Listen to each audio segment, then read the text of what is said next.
The Bible warns women these 3 habits can block God's voice. Proverbs 1:28-29. Then they will call me, but I won't answer. They will search for me, but won't find me. Because they hated knowledge, didn't choose to fear the Lord. This verse doesn't say that God just disappeared. It says something was misaligned. And if you've been praying to God, asking him to speak, to guide you, to confirm some things, but heaven feels quiet, this isn't rejection, it's correction. First habit, a distracted mind can drown out God's voice. Psalms 46:10, still and know that I am God. No, you may not be ignoring God, but you're just never still long enough to actually hear him. Today that looks like you wake up and you immediately start scrolling. Fill every quiet moment with noise. A podcast, reels, opinions. You're asking God to speak, but his voice has absolutely no place to land. So here's the challenge. When you normally sit and listen to something like in the car or in the shower, or you want to relax and read a book, go take a walk. No AirPods. Yes, it can sometimes get uncomfortable, but that's where God speaks. Habit number 2, a sober mind is required for a clear voice. There ain't no way around it. 1 Peter 5:8. Be sober-minded, be alert. Your adversary, the devil, is prowling around like a roaring lion, looking for anyone he can devour. Resist him.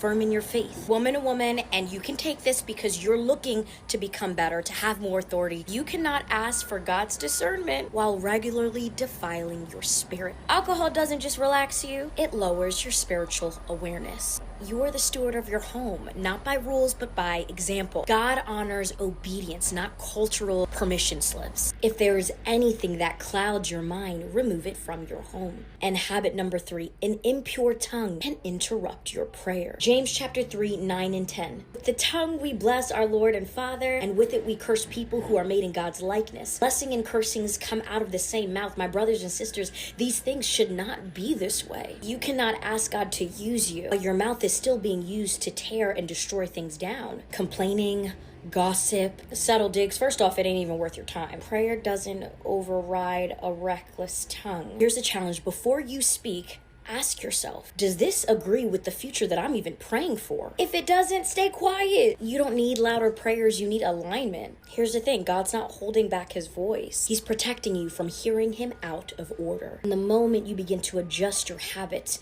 and become more holy, remember, holy is not about perfection. It's about how quickly you return back. At the moment you adjust your habits, obedience will follow. In John 10:27, my sheep will hear my voice. Stop letting the enemy convince you that you are far away from God. You are just one obedience shift away. If you feel convicted and want that daily support, visit womensbookclub.com. I'll send you a prayer email at 5 a.m. every single morning to help you walk this thing out biblically.